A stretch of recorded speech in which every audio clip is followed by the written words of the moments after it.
अस्सलाम वालेकुम and welcome back to my channel. कैसे हैं आप सब? उम्मीद है कि आप सब खैरियत से होंगे। हाँ जी, तो आज after a very long time मैं आप लोगों के लिए जो है ना वो टिप्स एंड ट्रिक्स लेकर आई हूँ फॉर क्लीनिंग एंड किस तरह से हम अपनी चीज़ों को साफ एंड फ्रेश रख सकते हैं। तो वो घर की चीज़ें हैं और उस पे मैं आपको कोई ऐसी चीज़ें नहीं बता रही जिससे आपके बहुत सारे पैसे लगेंगे। So let's get started. सबसे पहली टिप है how to make your shoes very fresh. अब मैं भी जॉगर्स पहनती हूँ वॉक करते हुए, आप लोग भी जॉगर्स पहनते होंगे स्कूल जाते हुए। बच्चे जो है ना वो जूते पहन के जाते हैं, बाहर खेलते हुए जाते हैं।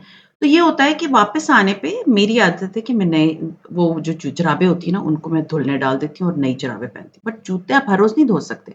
तो इसके लिए मैं आप लोगों के साथ बहुत ही एक रिफ्रेशिंग किस्म की टिप शेयर कर रही हूँ। उसके लिए आपने करना क्या है, आप जैसे ही वॉक करके वापस आते हैं उसके बाद आपने अपने जुराबों को तो धुलने के लिए डाल दिया, लेकिन अपनी जूतों के लिए आपने क्या करना है कि आपने कॉटन बॉल्स लेनी है 2 अदद और उसके ऊपर कोई भी आपका फ़ेवरेट एसेंशियल ऑयल जो है ना, उसके 4-4 5-5 ड्रॉप्स डाल देने और डाल लेने के बाद आपने उसको अपने जूते के अंदर एक-एक बॉल रख देनी है, ठीक है? अंदर करके रख दें और फिर जूतों को छोड़ दें नेक्स्ट डे तक। तो तकरीबन आप कह सकते हैं 1 हफ्ता 10 दिन आपके जूतों में से जो स्मेल आती है, जो जूते थोड़े से ऐसे फ़ील होते हैं ना कि ये गंदे हैं, तो आपको वो फ़ीलिंग नहीं आएगी सबसे इम्पोर्टेंट, और एसेंशियल ऑयल से आपके जूतों के अंदर बहुत अच्छी-सी खुशबू आएगी। तो ये जो मसला है हर घर का है, हर बच्चों के लिए, माँओं का है कि जी जूतों में से जो है ना बू आती है, तो वो अब ये टिप कर लेने के बाद आपको कभी भी फ़ील नहीं होगी।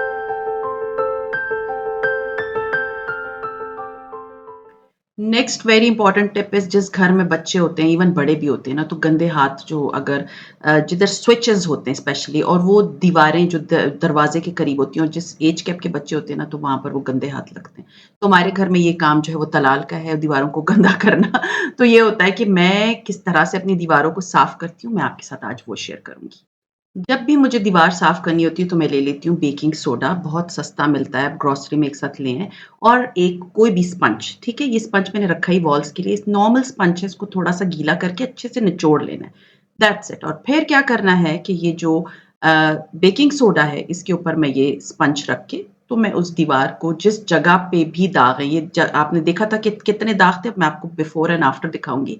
बस आपने वो पूरी जिधर-जिधर आपको दाग फ़ील होते हैं ना, आपने उसको साफ़ करना है एंड ये बात याद रखिएगा कि इससे आपकी दीवार नहीं ख़राब होगी। पहले थोड़ा पैच टेस्ट कर लें क्योंकि इट्स अ रेंटल अपार्टमेंट, तो मैं इस पे बहुत ज़्यादा मतलब ये पेंट-वेंट और हर रोज़ तो मैं नहीं कर सकती, तो इसमें ये बहुत ही अच्छी टिप है कि आप पहले अच्छे से इस जो अ, बेकिंग सोडा एंड स्पंज वाला मिक्सचर है, इससे अपनी वॉल को अच्छे से क्लीन कर लें और उसके बाद जब दाग हट जाते हैं तो एक गीला कपड़ा लेके अच्छे से निचोड़ के दोबारा इसके ऊपर मार लें, तो आपकी जो दीवार है ना, बिलीव मी वो बिल्कुल नीट एंड क्लीन हो जाएगी, बिल्कुल जैसे अभी पेंट कराया हो।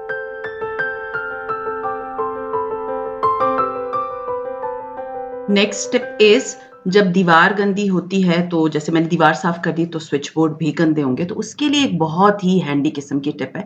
ये नेल पॉलिश रिमूवर मिलता है, इस तरह के छोटे-छोटे से टिश्यूज़ होते हैं जिसके अंदर बहुत ज़्यादा लिक्विड नहीं होता, बस इसके अंदर ही होता है।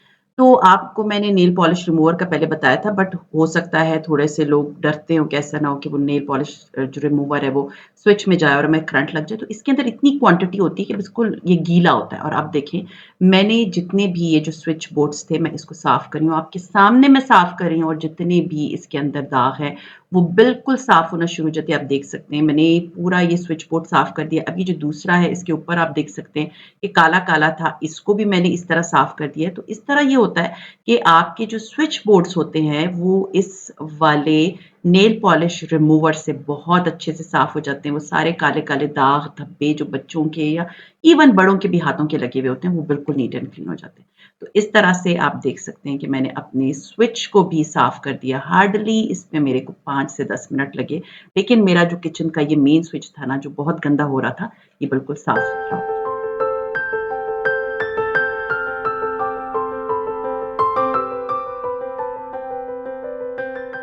Next very important is shower head. ये जो हम नहाते हैं तो ये शावर हेड के ऊपर आप देखें कि इसके ऊपर बहुत छोटे-छोटे से हार्ड वाटर मार्क्स बन जाते हैं और होता क्या है फिर ये ना पूरे जो सुराख होते हैं जिसमें से पानी निकलता है उसको ब्लॉक कर देते हैं और देखिए ज़रा कुछ में से पानी निकल रहा है और कुछ में से पानी नहीं निकल रहा।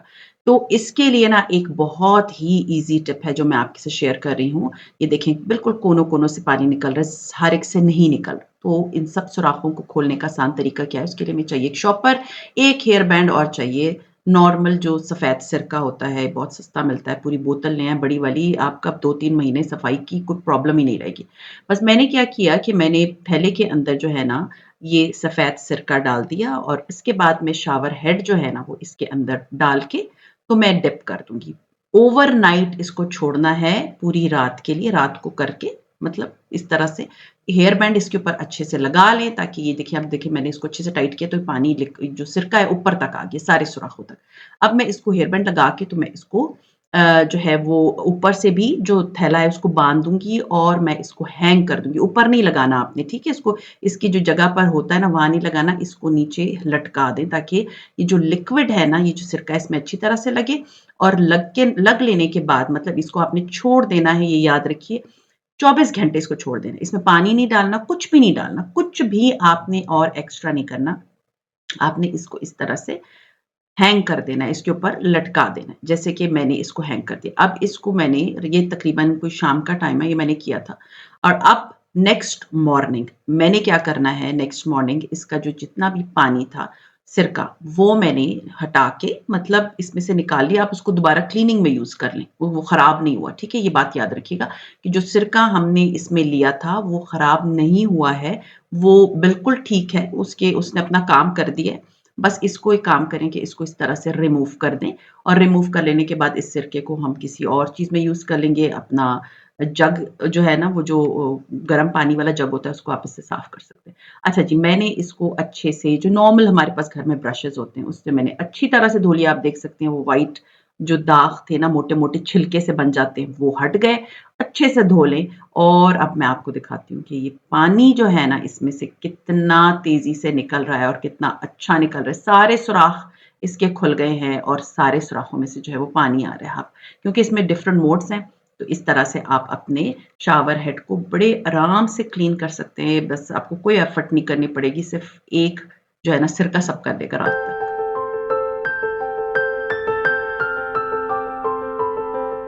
नेक्स्ट स्टेप भी बहुत ही ज़बरदस्त किस्म की है। तौलिए हम लेकर आते हैं सीरियसली वो इतने ज़्यादा मतलब 1-2 वॉश के बाद ऐसे फ़ील होता है जैसे पुराने थोड़े हार्ड-हार्ड से होने लग जाते हैं और उनकी लुक भी वैसी नहीं आती। तो आज मैं आपको बताऊँगी कि किस तरह से आपने अपने तौलियों को फ्रेश करना है, फ्रेश रखना है, सॉफ्ट रखना है और उसके लिए आपको कुछ नहीं करना।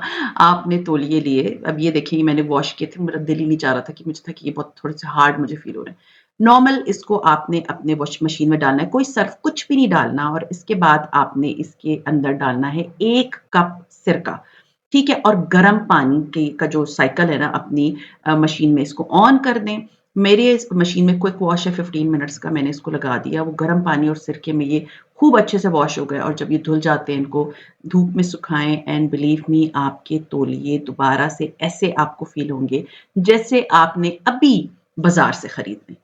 और बहुत अच्छी टिप है, ज़रूर ट्राई कीजिएगा।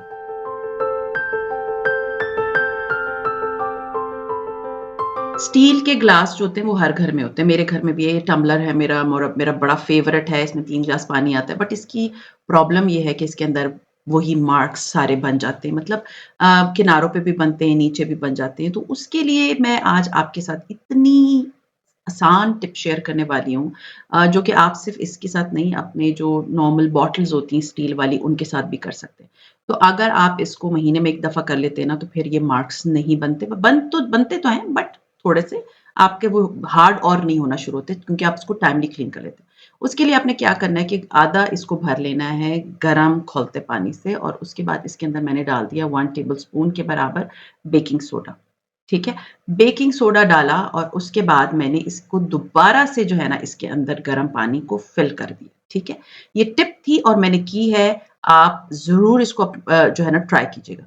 पानी से इसको दोबारा से जो है ना वो मैंने फुल भर दिया है और उसके बाद मेरा जो ये ढक्कन है मैं इसके ऊपर लगा दूँगी एंड मैं इसको छोड़ दूँगी यू कैन से कि 15-20 मिनट 1 घंटा भी छोड़ दें तो वो नहीं और ये सारा मुकम्मल तौर पे मैंने इसमें सेट लगा के तो मैंने इसको साइड पे रख दिया। बस उसके बाद मैंने इसको तकरीबन 1 घंटा छोड़ दिया था और घंटे के बाद जो है इसी गर्म पानी से मैं जो जैसे ब्रश बॉटल्स होते हैं ना, उसको मैंने अच्छे से आपने जो है ना क्लीन कर लेना है। मतलब ये जो बॉटल वाला ब्रश है क्योंकि अंदर हाथ नहीं जाता, नीचे से थोड़ा-सा नैरो होता है, तो इस तरह के ब्रशेज़ से धो लिया करें और जैसे नॉर्मल हम पानी से और सर्फ़ से या नॉट सर्फ़ जो डिश वॉशिंग लिक्विड होता है, उससे आप अपने बर्तन धोते हैं, उस तरह से इसको वॉश कर दें।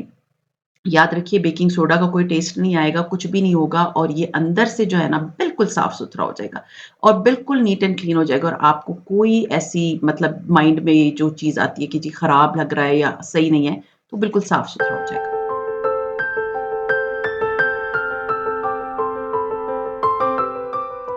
लास्ट बट नॉट लीस्ट हर घर में मिल्कशेक बनते हैं या आप टमाटर मेरे नॉर्मली मैं टमाटर हमेशा ब्लेंडर में ब्लेंड करती हूँ।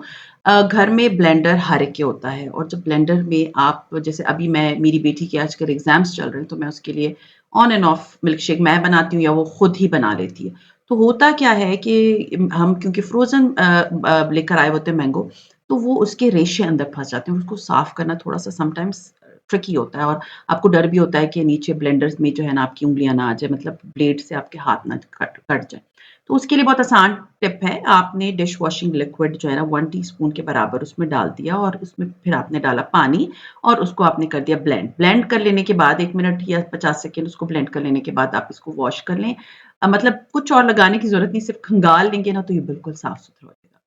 तो ये टिप्स जो है ना ये मेरी आज़मूदा टिप्स हैं और जो कि मैं हमेशा करती हूँ और मुझे इससे बहुत फ़ायदा होता है। तो मुझे था कि आज मैं आप लोगों के साथ ये वाली टिप्स एंड ट्रिक्स शेयर करूँ ताकि आप लोगों को भी घर में क्लीनिंग में प्रॉब्लम ना आए।